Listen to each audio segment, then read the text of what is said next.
los primeros 100 días del gobierno de Andrés Manuel López Obrador en esta nueva visión para intentar modificar lo que hasta ahora era una forma de gobierno y que en este momento ha cambiado radicalmente. El informe de los 100 días del presidente Andrés Manuel López Obrador, un mecanismo novedoso de rendición de cuentas que se suma a las conferencias de todas las mañanas. Mecanismo que desata diálogo, pero también polémica. 100 días de torbellino político innovando en la forma y en el fondo. Esto es En la Mira, comenzamos.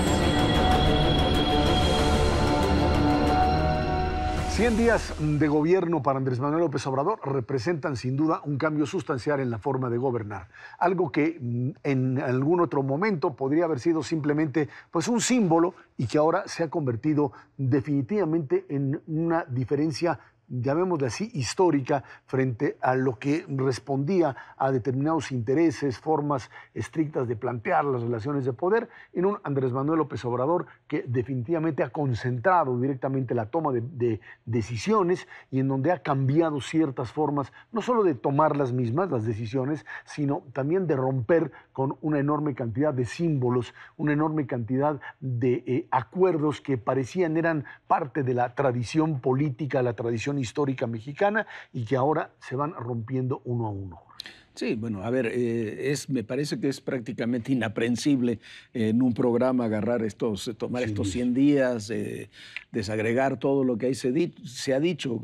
Tomemos en cuenta que son 100 días con 68 conferencias de prensa que duraron 80 minutos cada una y donde se han abordado todos los temas habidos y por haber. Pero a mí yo me quedaría quizás en algo que me parece distintivo de los 100 días. Primero, el indudable nivel de popularidad y de aceptación que tiene el presidente. Según las encuestas, la que menos le da son 67, 68%, otras van muy por arriba del 70%. El nivel de confianza del consumidor, también históricamente alto, con el nivel de desconfianza que tienen los inversionistas. Hay una dualidad ahí que me parece que a partir de eso se pueden ir viendo lo que ha funcionado y lo que ha fallado en estos 100 días. Yo creo que son 100 días donde la palabra principal es simbólico. Déjame tomar al vuelo lo que mencionabas, César. Ayer en la mañanera, que fue muy breve, uno de los temas que abordó fue el de las Islas Marías. Y luego presentó un video. Y dijo, esto es un acto simbólico para hablar de cómo va a tratar hoy las prisiones y el tema de la seguridad y el tema de los derechos. El propio video es una suerte de llave para entender su política en esa dirección. Si uno revisa, en realidad lo que ha hecho estos 100 días ha sido colocar actos simbólicos. Es decir, el propio aeropuerto es un acto simbólico del tipo de relación que quiere tener con los poderes económicos, con buenas, malas consecuencias, pero simbólico lo fue. La guerra contra el huachicol, ¿no? Cortarle a los cárteles el ingreso por la vía del robo de hidrocarburos, es un acto simbólico. Bajar los sueldos de la burocracia, con todas las consecuencias positivas y negativas que ha tenido, sobre todo las segundas, es un acto simbólico. Es decir, claramente Andrés Manuel López Obrador es un hombre que sabe colocar los trazos gruesos del simbolismo y en este mensaje de los 100 días lo que hizo fue resumirlos. Esto quiere decir que tenemos hoy los símbolos gruesos, todavía no la motricidad fina, que es la que queda pendiente como análisis. Pero creo que son 100 días que deja claro que hay un cambio en el estilo de gobernar muy puntual. Lo que la gente pedía, por lo que la gente votó, era por un cambio radical también en la forma de gobernar. Se piden cambios de fondo, pero hemos tenido hasta ahora cambios de forma muy importantes, para bien o para mal, pero que han sido muy bien recibidos por la población, es decir, quitar a los secretarios sus camionetas blindadas que lo estacionaban en la plancha del Zócalo, séquitos de escoltas. Todos esos cambios han sido positivos y algunos, como no volar en el avión presidencial, no usar los helicópteros. En la práctica creo que se está amarrando las manos, pero sí son bien vistos por la gente. ¿Por qué? Porque los helicópteros se usaban en muchos casos para el solaz de los funcionarios públicos y la gente ya quería un presidente más cercano a ellos. Ahora, yo creo que este punto es importante. Cuando se dice, pues está desmantelando parte de estas instituciones intermedias entre sociedad y gobierno, creo que aquí es básicamente un modelo de gobierno en donde lo que se pretende es manejar esta vinculación política entre presidente y sociedad sin que existan intermediarios.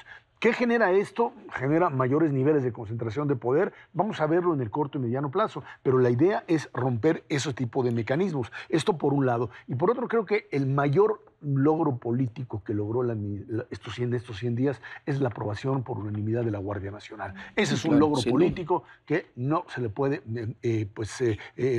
cuestionar bajo el principio de que primero tiene que echar marcha atrás, hay ahí disputas con respecto a cómo se maneja, consigue la unanimidad en un Congreso para finalmente echar a andar este modelo. Que tendría un matiz lo que estás diciendo con lo primero que mencionaste, Ra, porque hace un reconocimiento a los intermediarios políticos que la Constitución establece. Es decir, le hace un reconocimiento a la oposición. A ver, los diputados de la oposición y los diputados y los senadores de su partido son intermediarios con la sociedad. Y les dice, estoy trabajando muy bien con ellos. Hace un reconocimiento a los otros poderes, ¿no? El hecho de que haya estado el presidente de la Suprema Corte de Justicia en ese informe nos habla que hay un reconocimiento de esos otros poderes. Con los propios gobernadores, a pesar de la chifliza, él mismo se ha esforzado para que eso cambie y la relación sea lo más respetuosa. Entonces, digamos, sí hay una concentración de poder, pero en los órganos establecidos por la Constitución habría que hacer matices. Entonces, yo creo que la concentración de poder va en el sentido de tener una presidencia muy fuerte, con muchos instrumentos, de que se maneje precisamente, iba a decir desde Los Pinos, no desde Palacio Nacional, y congresos, partidos, estructuras, pero no organismos intermedios que estén fuera de ese esquema, porque en esos no confía, no los quiere, y no los quiere operando sobre todo. Y a estos aspectos positivos que hemos estado señalando, van a pedir, son los primeros 100 días, se aplaude el cambio, luego se van a pedir resultados. Y creo que aquí es donde vamos a tener algunos inconvenientes. La economía marcha en sentido contrario del optimismo de los consumidores, por ejemplo. Pues hay una baja de recaudación del IVA. El viernes se dio a conocer la cifra del INEGI con respecto a diciembre de la inversión productiva. Cayó casi 7%. Eso es una cifra fuerte. Y pensar que la economía va a caminar sola si combates la corrupción, creo que todos esos aspectos van a dar algunos resultados, van a arrojar resultados en baja inversión, en bajo crecimiento, que no son del todo positivos. Y sin embargo, Pablo, la moneda tiene un nivel de estabilidad notable. Las tasas de inflación traen también un comportamiento notable. Y en efecto, hubo falta de credibilidad en el proyecto presidencial, lo dijeron las encuestas, y daño a la inversión por el tema del aeropuerto. Pero si tú revisas, cuando se publicaron los criterios del presupuesto 2019, estos dos elementos se volvieron a estabilizar. Es decir, hubo mayor confianza en la inversión y hubo también mayor confianza en el sector privado. Ahora, es decir, es ambiguo todavía para sacar una conclusión. Pero algo que creo que es importante en ese sentido es, hay una indefinición que te tiene todavía en un nivel de equilibrio. Por un lado tienes elementos positivos frente a elementos negativos que creaste desde el interior.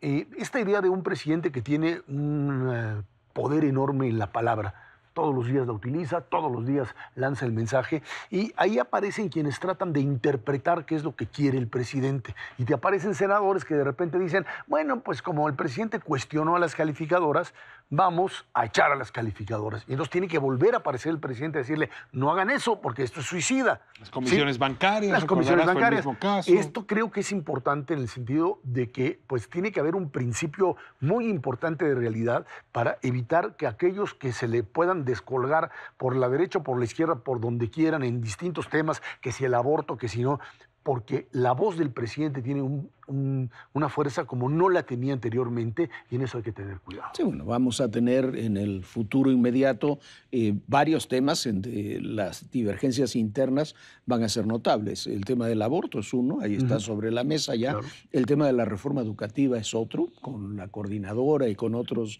grupos, hasta dónde se va a abrir la reforma educativa o no. Pero yo sigo pensando que quizás el tema económico y el tema en particular de las inversiones me parece que es el más endeble de los 100 días. Y no solamente por la cancelación del aeropuerto, que es un símbolo político muy importante, pero también económico y para inversionistas muy importantes, sino por la cancelación de la principal fuente de inversiones que tiene el país, que son las licitaciones petroleras y de gas, las energéticas. Si no hay una política todavía que no está definida, pero una política de abrir alguno de esos sectores, si se persiste en la idea de que vamos a ser autosuficientes en generación de electricidad a partir de la CFE, que vamos a ser autosuficientes de gasolinas a partir de Pemex, en esos ámbitos vamos a tener problemas. Con respecto a lo que tú decías, sí, las finanzas del país van bien. La economía es lo que presenta dudas. Es decir, ha habido una buena intervención en el Banco de México y ahí quizá muchos se equivocaron, pensaron que iba a poner a dos subordinados y no, Jonathan Heath y Gerardo Esquivel han actuado con bastante autonomía. La parte financiera va bien, el tema es económico. Hay que tener cuidado con el triunfalismo. ¿Por qué? Porque los triunfalismos luego llevan a decepciones muy grandes y a revertir todo un ánimo social que ha sido, en mi opinión, a diferencia de lo que consideran, el principal logro del presidente. Cambió el ánimo social. El tema del crecimiento, la verdad es que hay muchas variables que influyen y que son ajenas al propio gobierno, pero habría que decir que el ejercicio del gasto público, ese sí que va lento, Pablo, y ese sí que puede ser un problema. No se mueve. O sea, si Hacienda no mueve el músculo gubernamental, va a acabar dándote razones. Y creo que un elemento fundamental ahí es el hecho de que una parte de la burocracia que fue despedida y luego recontratada, pues hace más difícil finalmente la curva de aprendizaje de un gobierno que requiere mayor velocidad y mayor capacidad de respuesta en momentos en donde el tema inversión y gasto público tiene que echarse a andar, sin duda alguna. Sí, destacar quizás lo que ustedes decían, me parece como gran logro legislativo, el voto unánime de la Guardia Nacional. Esa es la nota de los 100 días, ¿no? Esa es la nota. El tema concreto. Sí, hay notas positivas y negativas. La positiva es esta, esperemos que dé resultado. Ahora ya no depende del Congreso, sino de sus operadores. Es otra discusión. Y fue el programa muy interesante, muy rápido, se nos acabó el tema. Esto fue La Mira. Muchas gracias, compañeros. Muchas gracias a ustedes por acompañarnos.